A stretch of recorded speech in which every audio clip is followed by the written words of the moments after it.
Chronologie absolue. Comprendre la chronologie absolue n'est pas une chose facile.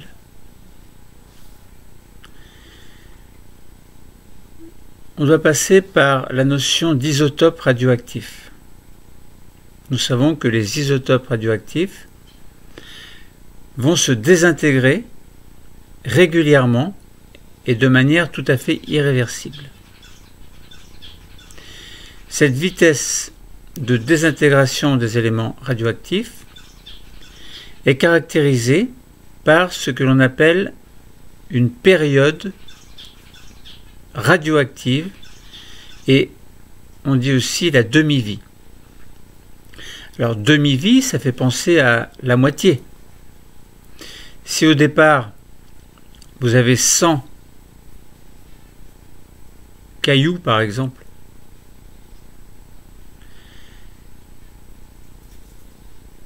« 50 c'est la moitié. Transposez cette image très simple aux isotopes radioactifs et vous allez comprendre ce que signifie période radioactive ou demi-vie de chaque élément radioactif. Ça correspond en gros à la moitié de moins par rapport à ce qu'il y avait au départ. Donc de très nombreux éléments chimiques possèdent ces isotopes radioactifs.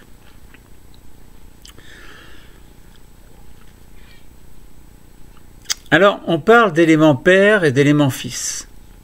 Les éléments pairs sont ce que vous trouvez au départ, la quantité que vous allez trouver au départ.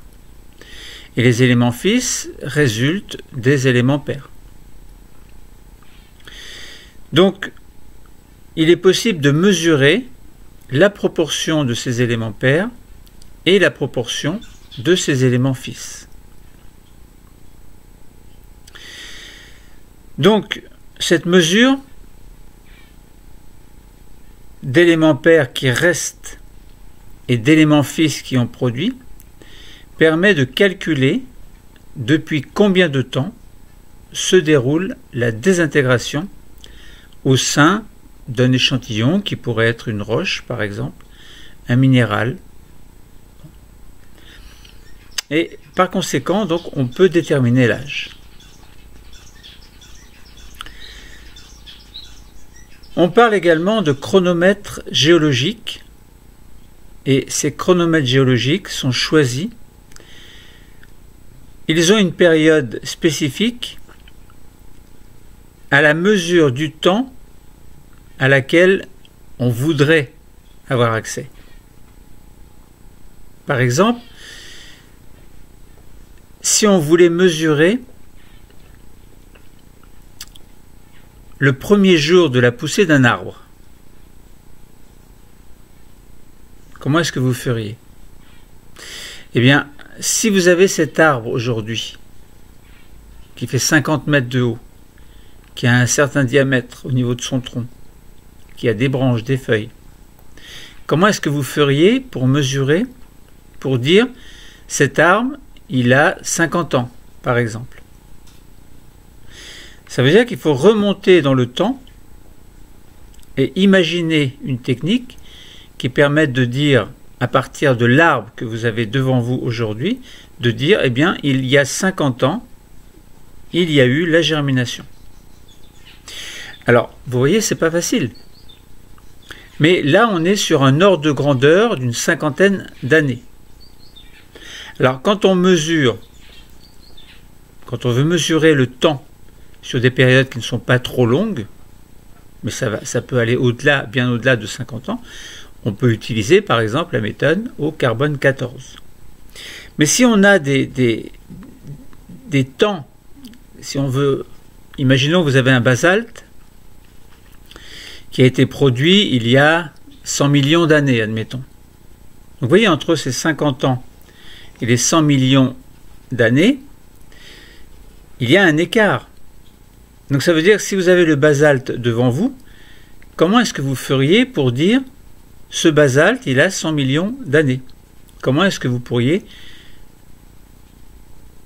faire pour avoir la certitude que cet âge, c'est bien l'âge réel? Donc vous voyez, lorsqu'on utilise des chronomètres géologiques, il faut qu'ils soient choisis, il faut qu'il y ait une période qui soit compatible avec l'estimation que l'on peut faire de l'âge de l'objet à dater. Alors, pour ça, on a différents types de chronomètres. On peut avoir le chronomètre géologique au carbone 14. On peut avoir le chronomètre potassium 40 sur argon 40 et le chronomètre rubidium 87 sur strontium 87 par exemple, qui vont permettre de dater des roches qui sont très anciennes. Donc ces méthodes de datation, que l'on appelle datation absolue, et qui vont s'intégrer également en parallèle avec la datation que l'on appelle relative, qui sont plus en relation avec les roches sédimentaires, eh bien, sont très complémentaires. Alors, cette chronologie absolue, elle peut utiliser des graphiques, des lois, des relations, qui permettent d'utiliser l'une ou l'autre des techniques. Désintégration d'un isotope radioactif. Est-ce que l'on peut représenter cette désintégration à l'aide d'une courbe? Désintégration radioactive d'un élément pair. Il y a une certaine quantité de cet isotope radioactif au départ.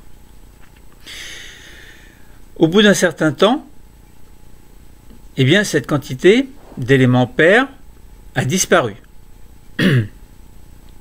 Donc, si par exemple vous partez de 100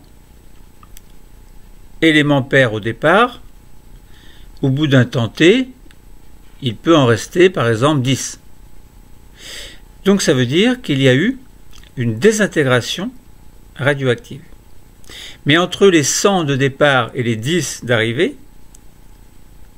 comment est-ce qu'a évolué cette désintégration radioactive? Eh bien, vous faites le graphe quantité de cet isotope pair en fonction du temps, mais vous pouvez faire également quantité de l'isotope fils en fonction du temps. Donc si vous représentez ces deux quantités sur un même graphe, de la quantité d'isotopes pair ou fils, ou les deux, en fonction du temps, vous obtenez un graphique qui montre une décroissance radioactive. Par exemple, si vous avez P0, qui est la quantité d'éléments pairs au départ, eh bien, au bout d'un certain temps, vous mettez la valeur de ce P qui n'est plus P0, puisqu'il y a eu une désintégration. Donc vous mettez cette valeur sur l'axe des ordonnées. Et si vous avez un certain nombre de valeurs, eh bien ça vous permet d'obtenir une courbe qui montre bien qu'il y a une décroissance, une diminution de cette quantité d'éléments pairs de départ. Donc ça veut dire qu'au bout d'un certain temps, on peut mesurer cette quantité. Et si on veut faire intervenir la demi-vie, eh bien on peut l'obtenir grâce à la quantité P0 sur 2 que vous tracez, que vous placez, donc ce point vous le placez sur l'axe des ordonnées et vous glissez tout doucement sur l'axe des abscisses. Vous avez en abscisse la quantité grand T qui est la période en fait et qui correspond à la demi-disparition de cet élément pair. Et vous pouvez faire la même chose concernant les éléments fils. Au temps T0, temps qui est choisi et que l'on voudrait mesurer, en fait, eh bien, vous avez une certaine quantité d'éléments fils 0. On peut dire, par exemple, on peut très bien dire il y a une quantité 0 au temps T0. Mais le temps T0, ça ne veut pas dire 0, ça ne veut pas dire qu'il n'y a rien. Ça veut dire que c'est le temps que l'on choisit d'être considéré comme le temps initial à la production d'éléments fils. Et vous reportez les valeurs de cette quantité fils à mesure que le temps passe. Donc sur ce graphe, eh bien, vous obtenez une courbe d'allure croissante, alors que pour les éléments pairs, vous obtenez une courbe d'allure décroissante. Et l'intersection entre ces courbes donne le temps grand T correspondant à la période ou demi-vie, en fait, de l'élément P pair ou naissant, enfin de la naissance de cet élément fils à la quantité que vous avez aujourd'hui, admettons au temps T, que l'on choisit comme étant le temps au niveau duquel on voudrait calculer la quantité, eh bien, vous obtenez bien donc une croissance de cet élément fils. Bon. Donc décroissance d'éléments pairs, croissance d'éléments fils. Alors, comment est-ce que vous allez calculer ce temps T? Eh bien, il est possible de mesurer donc la mesure de la quantité d'éléments fils au temps T et de la quantité d'éléments pairs au temps T. Vous avez la possibilité de calculer l'âge de la roche au temps T, admettons aujourd'hui. Et T, c'est donné par une relation T égale log népérien de P0 sur P au temps T, et tout cela divisé par lambda. Lambda, c'est typique en fait du couple que vous allez utiliser. Couple père-fils, c'est une constante de désintégration radioactive spécifique à chaque élément radioactif que vous utilisez. Alors là, vous voyez, j'ai raisonné en considérant que l'on connaissait P0, c'est-à-dire la quantité d'éléments pairs au départ. On a bien cette relation T égale log de P0 sur P au temps T, le tout divisé sur lambda. Mais, quelquefois, on ne connaît pas P0, c'est-à-dire la quantité d'éléments P au temps T0. Alors, dans ces conditions, si P0 est inconnu, vous allez utiliser une méthode que l'on appelle la méthode de la droite isochrome. Et alors, isochrone, pas isochrome, isochrone. Et vous allez utiliser, par exemple, pour le couple strontium-rubidium, donc vous allez faire tracer le graphique de la quantité de strontium 87 sur, enfin vous faites le rapport en fait, strontium 87 sur strontium 86 en fonction du rapport rubidium 87 sur strontium 86. Et vous allez obtenir une droite isochrone.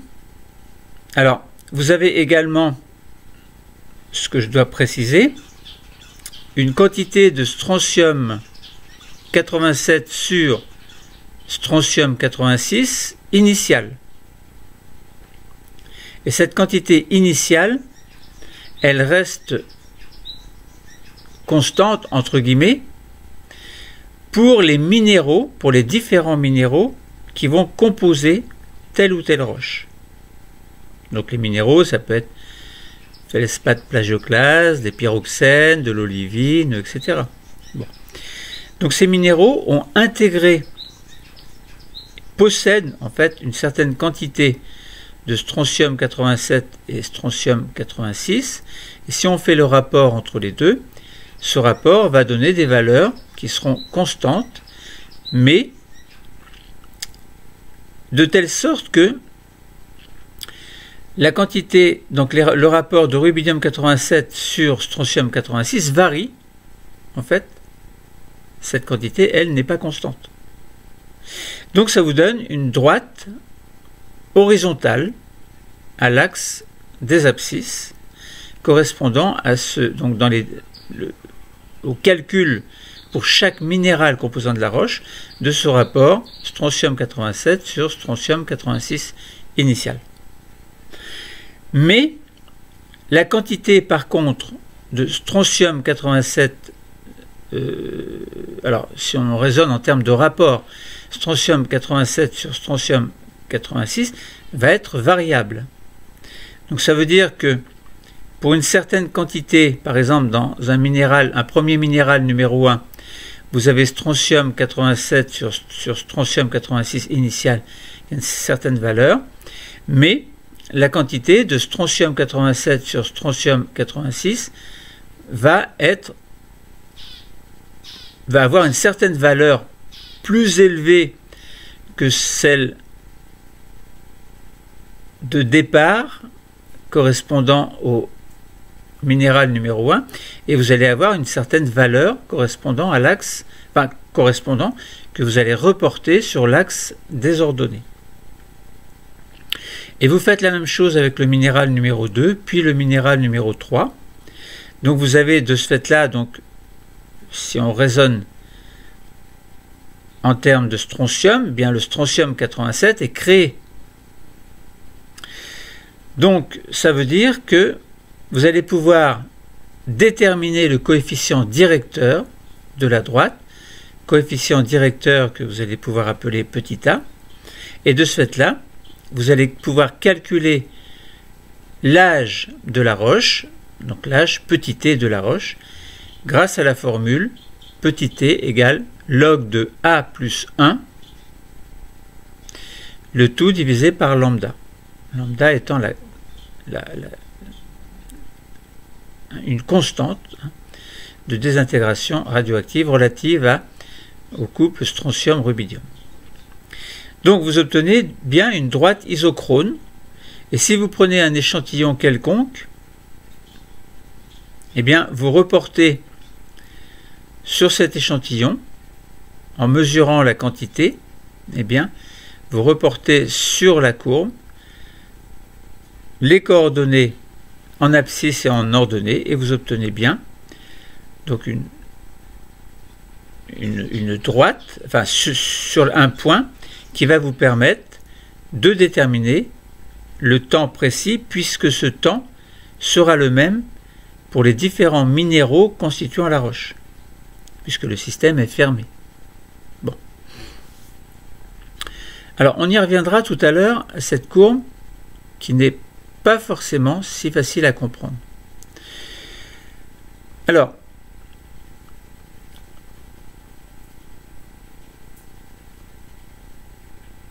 donc je reviens sur l'explication concernant cette chronologie absolue.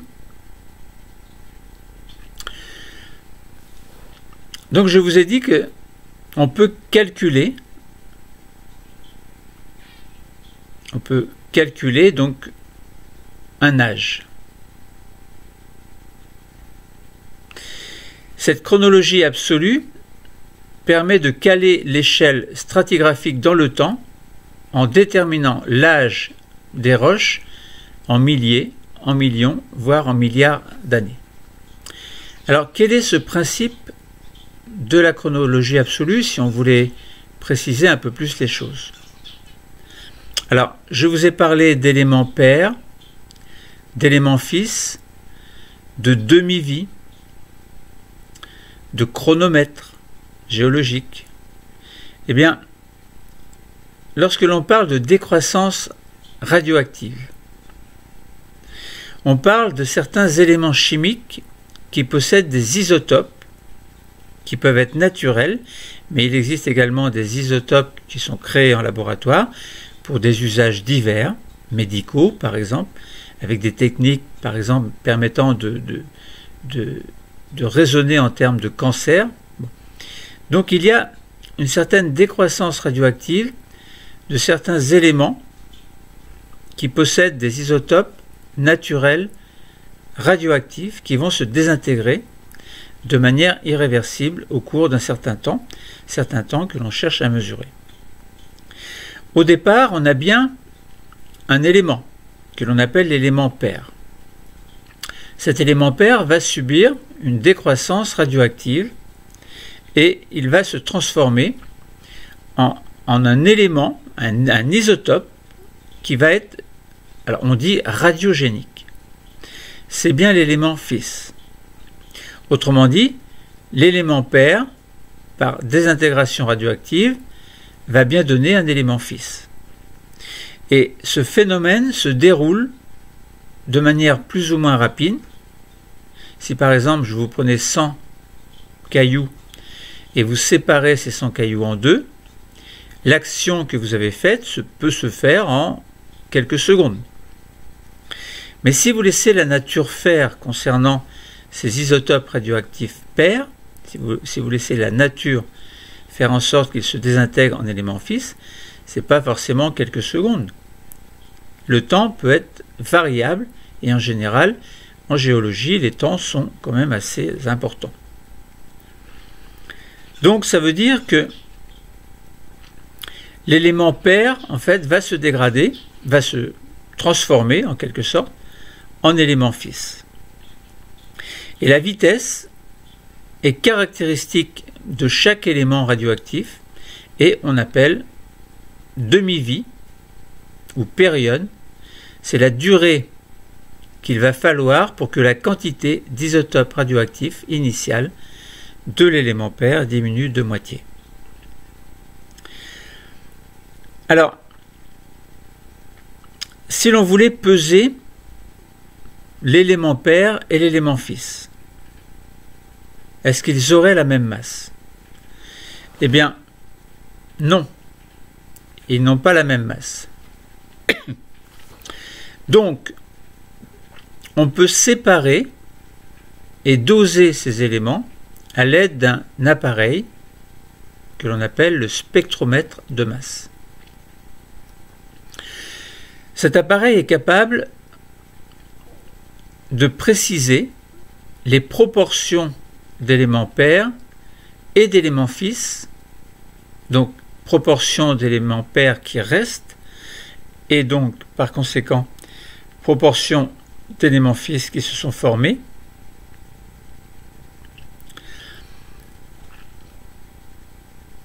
Et par conséquent, on peut calculer au bout de combien de temps, ou depuis combien de temps, s'est déroulée la désintégration au sein de l'échantillon. Alors, les géologues disposent de couples d'isotopes pour effectuer ce que l'on appelle la datation absolue. Ça veut dire qu'on veut absolument connaître l'âge et le bon âge. Alors, si on parlait de datation relative, ça concernerait plutôt les roches sédimentaires qui ne sont pas tout à fait dans un système fermé puisqu'il y a des échanges avec l'extérieur. C'est pour ça qu'appliquer la datation absolue sur des roches sédimentaires, c'est pas forcément évident et les valeurs, on peut obtenir des valeurs bien entendu, mais les valeurs ne seraient pas forcément absolues, ne seraient pas forcément réelles. Donc, cette méthode de datation absolue s'applique plutôt à des roches magmatiques, soit plutoniques, soit volcaniques, et à des roches métamorphiques, c'est-à-dire des roches qui se sont formées d'une certaine façon et qui sont retransformées encore d'une autre façon, d'une façon que l'on ne va pas expliquer aujourd'hui. Alors, si l'on veut effectuer une datation absolue, on veut connaître l'âge d'un élément ou d'un événement, eh bien, il faut utiliser un couple d'isotopes spécifique, pas n'importe lequel. Sinon quoi? Bien, sinon les valeurs ne seraient pas exactes, ne seraient pas absolues. Il faut choisir de manière judicieuse. Si on veut dater un arbre fossile, si on veut dater un basalte très âgé, si on veut dater quelque chose qui s'est formé lorsque la Terre s'est formée, on ne va pas utiliser le même couple d'isotopes. Bon. Donc, les géologues vont disposer de plusieurs couples d'isotopes qui vont différer les uns des autres par ce que l'on appelle la période ou demi-vie de leur élément père. Donc la demi-vie est importante. Bon. Si par exemple, je reprends l'exemple de 100 cailloux de départ, vous les séparez en 50. Si vous mettez 3 secondes à faire quoi? Eh bien, à séparer la moitié, ça veut dire que votre demi-vie sera de 3 secondes. Et puis lorsque vous avez les 50, vous les reséparez en deux. Donc si vous avez la moitié de 50 qui est 25, il vous faut 3 secondes pour séparer les 50 en 25. Vous avez bien une demi-vie ou une période de 3 secondes. Donc vous comprenez que ce couple d'isotopes, en fait, va différer selon la période correspondant à la désintégration radioactive de l'élément père. Donc, cette demi-vie ou période, elle va nous permettre de raisonner, de réfléchir et de savoir dans quel domaine de datation chacun des chronomètres est fiable. Pour choisir le bon chronomètre, donc le chronomètre qui sera le mieux adapté à l'objet que l'on souhaite dater, on va s'efforcer d'évaluer son âge grâce notamment à la datation relative. C'est possible aussi ça. Donc cette datation, on va pouvoir l'effectuer sur des échantillons de différentes natures. Alors on peut prendre des minéraux. On sait que si vous prenez un basalte, il y a des olivines, des pyroxènes, bon, voilà, il y a des microlithes, il y a donc un liquide amorphe, un substrat amorphe, entre guillemets. Bon, mais si on veut calculer l'âge de formation des pyroxènes et de l'olivine, par exemple, dans ce basalte, eh bien, on peut considérer qu'ils se sont formés en même temps, mais que leur composition chimique et minéralogique, évidemment, n'est pas la même. Concernant cette roche, on a une certaine composition chimique globale, mais la composition chimique du pyroxène et de l'olivine n'est pas la même. On a deux compositions différentes. Et la masse et la quantité de chacun des minéraux de cette roche n'est pas la même, évidemment. Donc la datation, on peut l'effectuer sur des échantillons de nature qui seront diverses. Ça peut être des roches, des minéraux qui seront isolés les uns des autres. Mais il faut que la roche ou le minéral que vous allez utiliser, il faut qu'il contienne l'élément correspondant au chronomètre utilisé. Si par exemple vous avez un basalte avec des pyroxènes, de l'olivine, des plagioclases, admettons, par-ci par-là, donc des feldspaths plagioclases, si on utilise le couple rubidium-strontium, il faut qu'il y ait du rubidium-strontium dedans aussi. Vous voyez que les choses ne sont pas si simples. Donc il faut que cette roche ou ce minéral, il contienne l'élément correspondant au chronomètre que vous allez utiliser. Alors, la datation des roches sédimentaires, comme je vous ai dit précédemment, donc c'est pas évident, car elles contiennent des particules détritiques qui peuvent être plus anciennes que le dépôt sédimentaire en lui-même. Ça veut dire que provenant des continents, notamment amenés par les fleuves, admettons, au niveau des estuaires, admettons, vous avez des débris, donc des particules détritiques, qui vont pouvoir s'intégrer aux dépôts sédimentaires qui se font directement à partir de l'eau dans la mer, admettons, ou dans l'océan. Vous avez par exemple des coccolithes qui vont mourir, se déposer, former des particules calcaires dans le fond des océans, et avec le temps, cette accumulation permet par diagénèse de former par exemple une roche calcaire.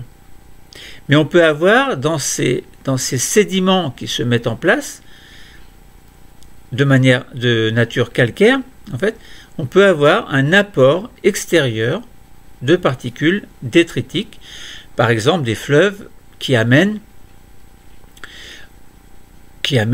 par exemple des feldspaths, plagioclases, des pyroxènes, du quartz, etc., qui proviennent de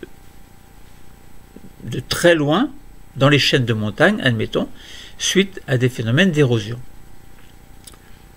Alors, de ce fait-là, donc la datation des roches sédimentaires n'est pas facile, c'est délicat, car souvent elles contiennent des particules détritiques qui vont être plus anciennes que le dépôt.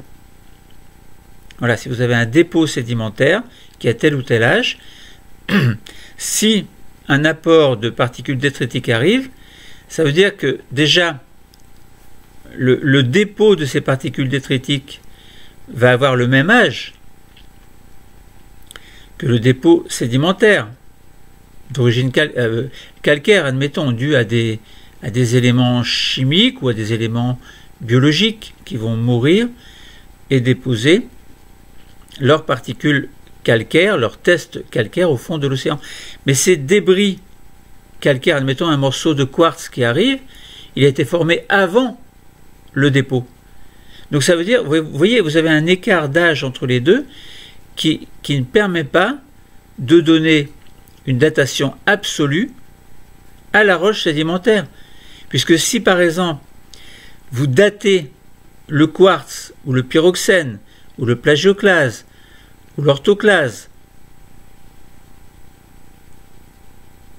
dans la roche sédimentaire, vous allez obtenir l'âge du débris, mais non pas l'âge du dépôt sédimentaire. Donc vous comprenez qu'il y a un écart. Si vous calculez l'âge d'un dépôt sédimentaire calcaire et l'âge d'un dépôt sédimentaire détritique, vous allez obtenir deux âges différents. Et quel âge vous allez prendre? Bien, c'est pas évident. Vous voyez, là, on n'est plus dans la datation absolue. Alors, quel âge vous allez retenir, je veux dire? On n'est plus dans la datation absolue, on est dans une datation qui sera plutôt relative. Mais cette relativité, entre guillemets, elle se fera dans les roches sédimentaires par comparaison pour différentes strates. Eh bien, comparaison par exemple des fossiles, on peut trouver des fossiles stratigraphiques qui vont vous donner un âge relatif, et cet âge relatif peut être complété par un âge donné par datation absolue. Bon, donc vous comprenez pourquoi la datation des roches sédimentaires est délicate, parce que souvent elles contiennent des particules détritiques qui seront plus anciennes que le dépôt lui-même. Sans compter que la diagénèse, elle conduit le sédiment à la roche. Enfin, on part du sédiment pour arriver à la roche sédimentaire selon un processus que l'on appelle la diagénèse, qui est très long à l'échelle des temps géologiques. C'est un phénomène qui est progressif. Donc de ce fait-là, on ne peut pas dire, par exemple, au niveau d'une dorsale océanique, admettons, vous avez une émission de lave, le basalte se forme, qui est la roche sédimentaire correspondant à ce basalte, à cette lave qui a refroidi, c'est spontané. Quand on passe de 800 degrés d'un basalte, d'une lave qui arrive en surface au niveau d'une dorsale, avec un refroidissement quasi spontané parce que l'eau fait par exemple en profondeur 4 degrés, c'est spontané. Ça veut dire que le temps de formation du basalte est rapide. Mais dans la formation d'une roche sédimentaire au fond des océans, les dépôts sédimentaires se font de manière lente et progressive sur une grande échelle de temps. La formation d'une roche sédimentaire n'est pas spontanée. Il faut du temps. Donc vous voyez, encore là, on a une difficulté qui se rajoute au fait qu'on ne peut pas déterminer de manière absolue l'âge d'une roche sédimentaire comme on pourrait le faire pour un basalte, par exemple. Donc, la diagénèse concernant ces roches sédimentaires vont bien conduire à la formation d'une roche sédimentaire grâce à des dépôts de sédiments, mais c'est bien un processus qui est long et progressif, et donc qui ne peut pas être daté de manière absolue, comme on le ferait pour une roche qui s'est formée rapidement.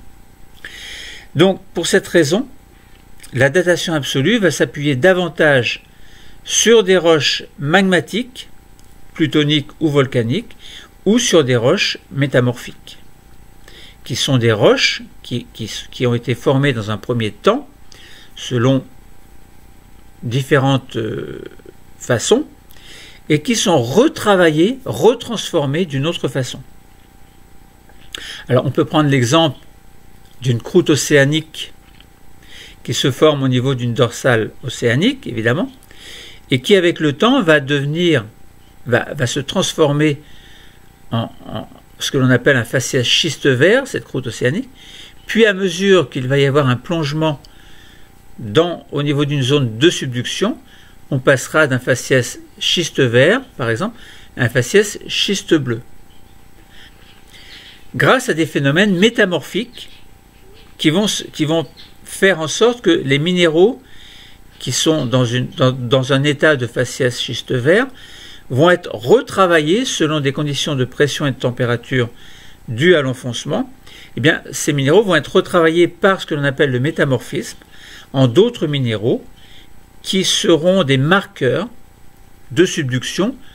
Par exemple, si on trouve tel ou tel minéral à une certaine profondeur, on dira ce sont des minéraux typiques du faciès schiste bleu.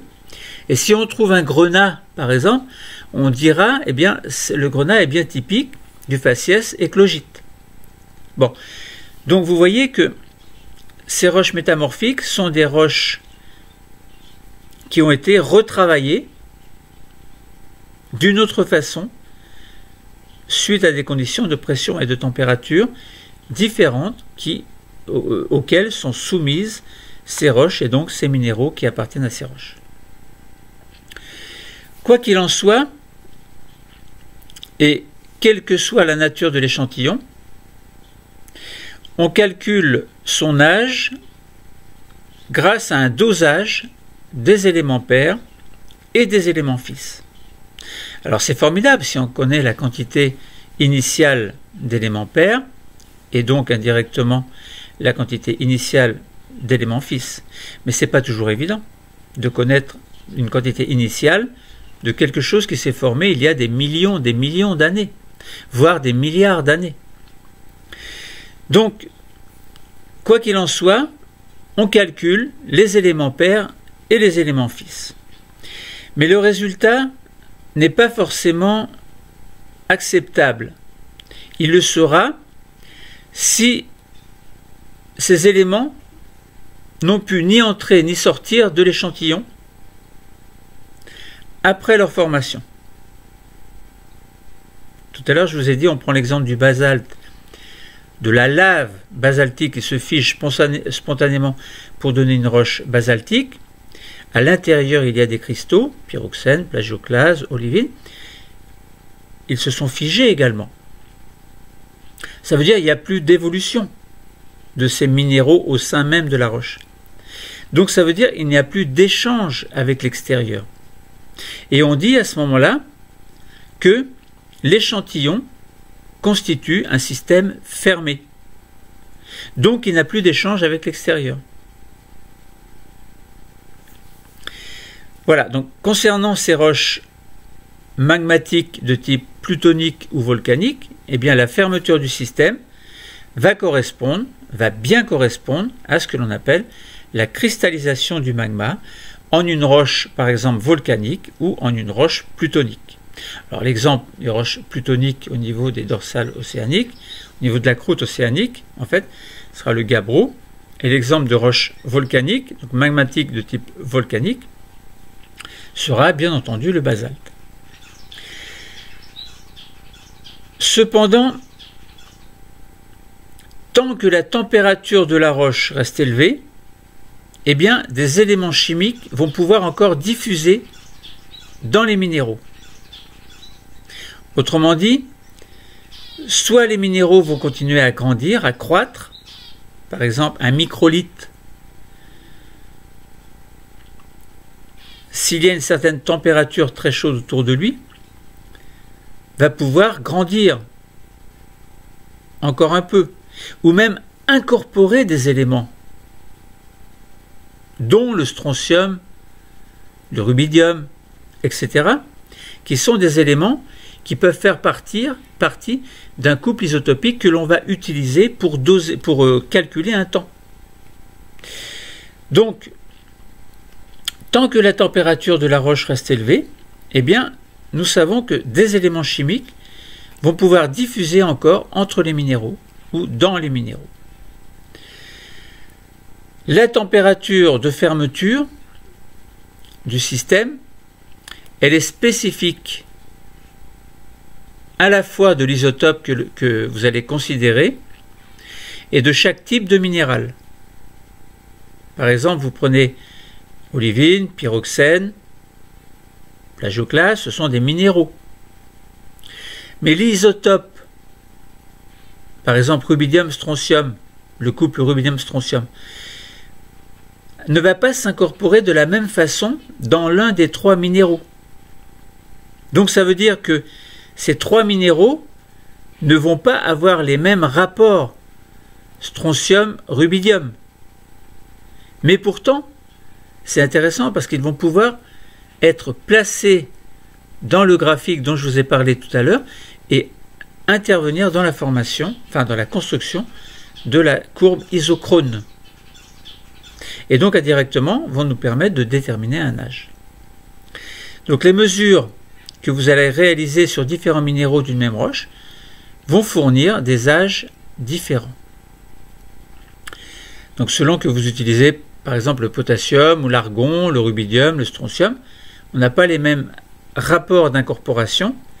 Donc ça veut dire que selon l'isotope que vous allez utiliser, les mesures doivent être faites, alors toujours avec le même couple d'isotopes évidemment. Hein. Bon. Alors, justement, on peut essayer de comprendre, de rappeler en fait certaines méthodes de datation absolue que les géologues vont pouvoir appliquer, par exemple, à des phénomènes tels que la formation des roches, etc. Alors, on peut utiliser un chronomètre, un géochronomètre, un chronomètre, vous l'appelez comme vous voulez, que l'on appelle potassium-argon. Donc la datation permet de dater des roches volcaniques et métamorphiques anciennes. Pourquoi? Eh bien parce que le potassium 40 va se désintégrer en donnant l'argon 40 avec une période, c'est-à-dire une demi-vie de 1,31 milliard d'années. Donc giga-années. 1,31 giga-années.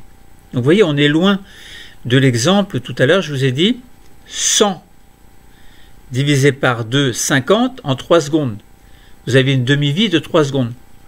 Mais là, c'est intéressant parce que si vous voulez dater une roche qui s'est formée un peu après la formation de la Terre, il y a 4,5 milliards d'années. Donc vous voyez, 4,5 milliards d'années, est-ce que l'on peut dater une roche qui date de 4,5 milliards d'années? Sachant que la demi-vie potassium 40, c'est de 1,31 giga, donc milliards, eh bien vous allez dire non. Ça veut dire que tout à l'heure, il nous faudra une autre méthode qui sera celle en fait du rubidium-strontium. Alors que là, ça ne suffit pas. Enfin, le chronomètre potassium-argon ne suffit pas pour dater quelque chose qui s'est formé il y a 4,5 milliards d'années. Donc vous voyez que c'est important d'utiliser un chronomètre judicieux qui corresponde à peu près à l'âge. Alors vous allez me dire, oui, mais comment est-ce qu'on sait qu'il y a 4,5 milliards? La Terre s'est formée il y a 4,5 milliards. Comment est-ce qu'on le sait? Si on ne peut pas utiliser. Mais si, on peut utiliser la méthode rubidium-strontium que l'on va voir après. Mais là, pour l'instant, pour 1,5 milliard d'années, 1,31 milliard d'années, eh bien, il faut utiliser on peut dater des éléments qui ont moins de 1,31 milliard d'années. Bon. Donc, la quantité initiale du pair, donc de l'élément pair, dans l'échantillon est inconnu. Vous voyez, on a P0 qui est inconnu. Mais on sait qu'au moment de la fermeture du système, celle de l'élément fils est nulle. Pourquoi? Parce que l'argon, c'est un gaz. Il s'échappe du magma. Donc voilà pourquoi la quantité d'éléments fils est nulle. Donc l'âge, on peut alors le déduire à partir des concentrations d'éléments pairs et d'éléments fils mesurés dans l'échantillon. Bon, donc ça c'est un exemple pour l'utilisation du chronomètre potassium-argon. Alors, l'abondance du potassium dans les roches, évidemment, va conférer à cette méthode une grande universalité, parce qu'il y a beaucoup d'éléments, beaucoup de phénomènes qui se sont déroulés il y a moins de 1,31 milliard d'années. Bon. Ça, c'était pour la demi-vie, mais on peut calculer évidemment un peu plus ou un peu moins. Ça, c'est, bon, je simplifie pour que vous compreniez de manière minimale, entre guillemets, quelque chose qui est compliqué. Alors, on peut utiliser également le chronomètre rubidium-strontium. Il va convenir pour des âges qui sont très anciens, les plus anciens possibles. Le rubidium 87 va se désintégrer en strontium 87 avec une demi-vie de 50 giga années, donc 50 milliards d'années. Pour vous donner un ordre de grandeur, la Terre s'est formée il y a 4,5 milliards d'années à peu près, donc le système solaire à peu près, et l'univers se serait formé il y a 15 milliards d'années.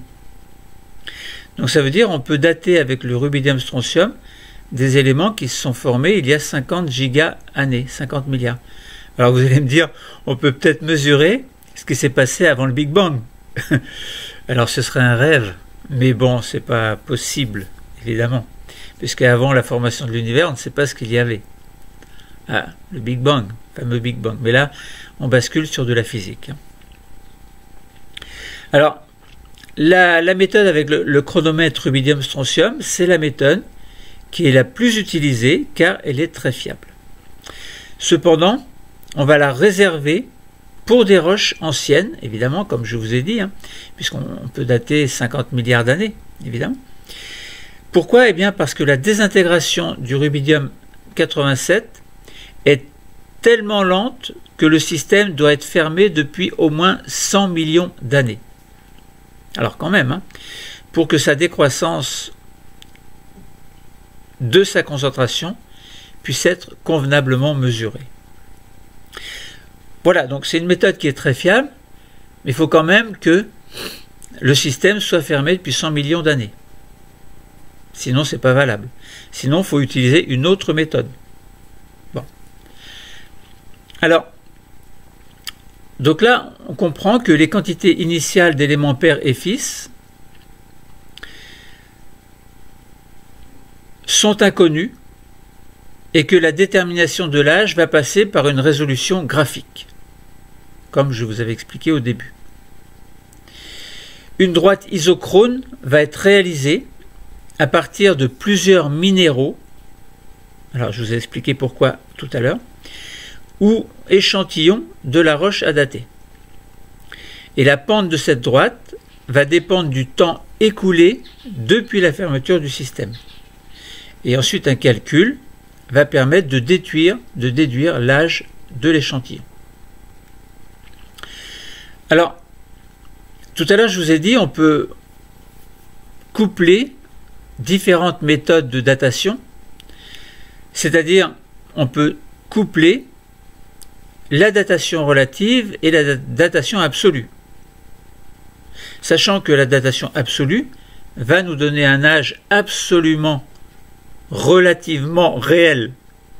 Vous voyez, si on couple la relativité avec le caractère absolu, on se dit que on est dans l'absolu parce qu'on a un âge qui est vraiment précis, mais cet âge vraiment précis est tout de même calculé de manière relative, parce qu'on a toujours un écart entre l'âge réel et l'âge relatif, évidemment. Il est toujours... Bon, c'est pas vraiment pile exact. Bon. Alors, la méthode de datation absolue, elle permet de situer dans le temps les différentes coupures de l'échelle stratigraphique qui sont obtenues grâce à la datation relative. Ça veut dire que l'absolu intervient dans le relatif, en fait. Et inversement, celle-ci, c'est-à-dire cette datation relative, elle est souvent utilisée en amont des travaux de datation absolue pour guider le choix du chronomètre le plus pertinent. Parce qu'évidemment, si on veut trouver un âge précis, et si on veut utiliser un couple, enfin un radiochronomètre précis, il faut déjà avoir un ordre de grandeur de l'âge de la formation de cet élément, pour pouvoir se rapprocher de l'exactitude de la mesure. Donc la datation relative et datation absolue, ces deux datations sont utilisées en parallèle pour construire en fait quelque chose que l'on appelle une échelle stratigraphique. Donc, lorsque l'on ne peut pas pratiquer de datation absolue sur un objet géologique, par exemple sur une strate, un fossile, une surface d'érosion, etc., eh bien les deux méthodes appliquées en même temps, c'est-à-dire par exemple le principe de superposition et la datation absolue de strates situées de part et d'autre de l'objet, eh bien tout ceci va nous permettre d'estimer un âge et donc de choisir de manière judicieuse un chronomètre. Par exemple, ça peut être le chronomètre le carbone 14, ça pourrait être le chronomètre potassium-argon, ça pourrait être le chronomètre rubidium-strontium. Vous voyez, donc là on a bien parlé de chronologie absolue, donc lorsque l'on veut mesurer le temps, lorsque l'on veut mesurer la formation des roches, le temps de formation des roches, eh bien on utilise bien une désintégration d'un isotope radioactif, c'est-à-dire un élément pair qui va se désintégrer pour former un élément fils, et on utilise de manière intéressante, enfin de manière spécifique, une période qui correspond au temps de demi-vie. Donc on peut utiliser, vous allez pouvoir construire, comme on l'a dit, je répète ce que j'ai dit au début, le graphe de la quantité d'isotopes en fonction du temps. Vous allez obtenir deux courbes, une courbe de décroissance correspondant à la décroissance de l'élément pair P0 et une courbe de croissance de l'élément fils. Et l'intersection entre les deux courbes vous donne le temps, la période, c'est-à-dire le temps de demi-vie, au niveau duquel la quantité P0 de départ, donc élément pair de départ, a été divisée par 2. Donc vous allez pouvoir mesurer la quantité d'éléments fils ou la quantité d'éléments pairs, et vous allez pouvoir calculer l'âge de la roche, puisque ces quantités P0 sont connues au départ. P0 et F0 sont connus. Donc vous allez utiliser la formule petit t, qui est le temps que l'on cherche, égale log népérien de P0 sur P au temps t, le tout sur lambda, qui est la constante de désintégration radioactive spécifique du couple considéré. Par contre, si vous ne connaissez pas l'élément P0, donc la quantité d'éléments pairs P0, eh bien, vous allez utiliser la méthode, par exemple, de la droite isochrone.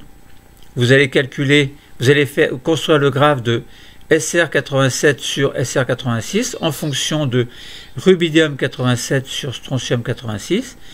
Pour différents minéraux, vous allez mesurer SR87 sur SR86 initial.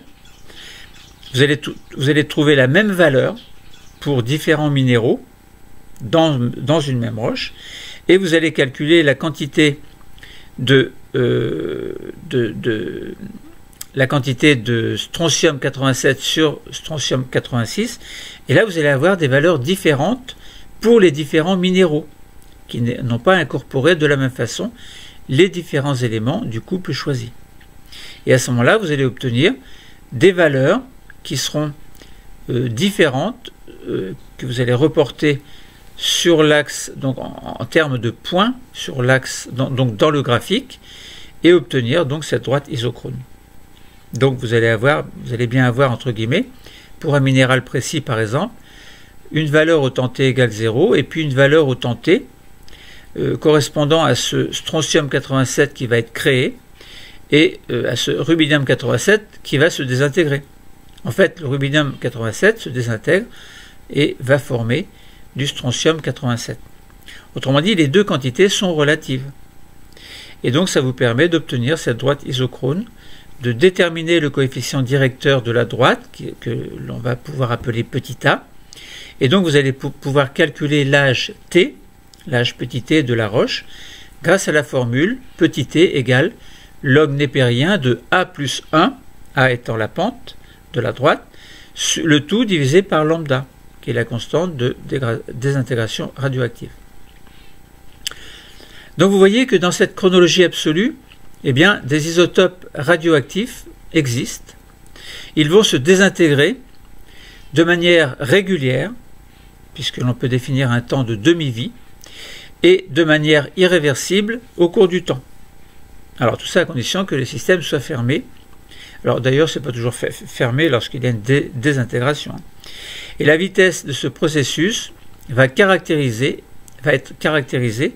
par ce que l'on appelle la période radioactive ou la demi-vie, c'est-à-dire la demi-quantité d'éléments pairs que l'on retrouve au bout d'un certain temps, et ce temps étant le temps grand T, période radioactive, qui est spécifique de chaque élément radioactif.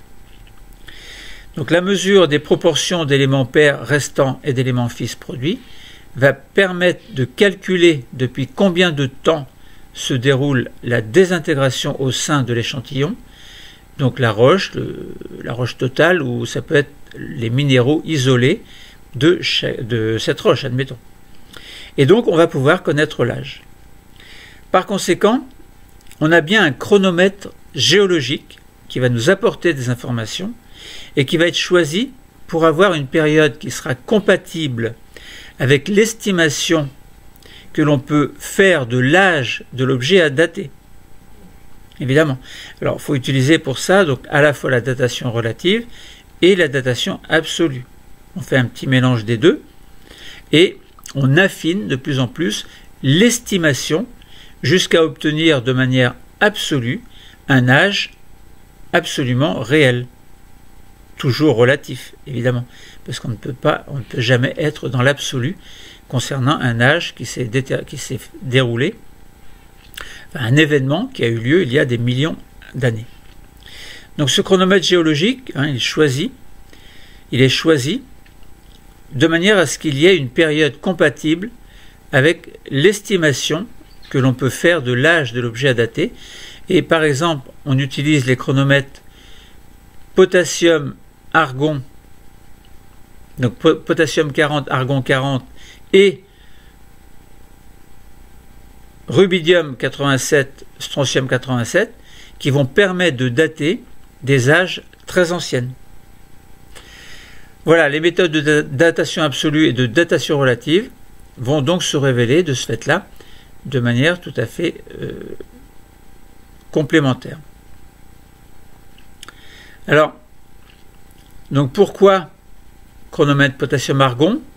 On rappelle qu'il y a une période de 1,35 ou 1,31 milliard d'années, alors que pour le rubidium-potassium, on a une demi-vie de 50 milliards d'années.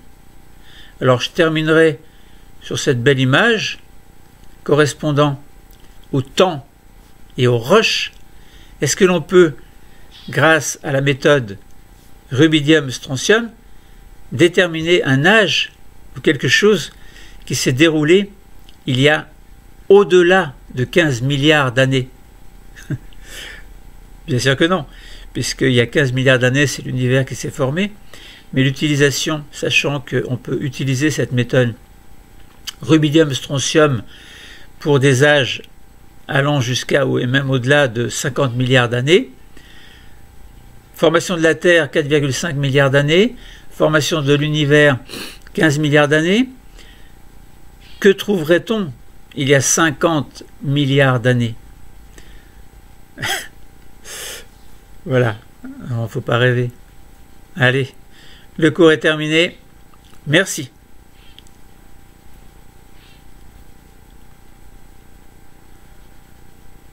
Eh oui, si on pouvait savoir pourquoi la vie existe en fait. Pourquoi est-ce qu'elle existe, la vie?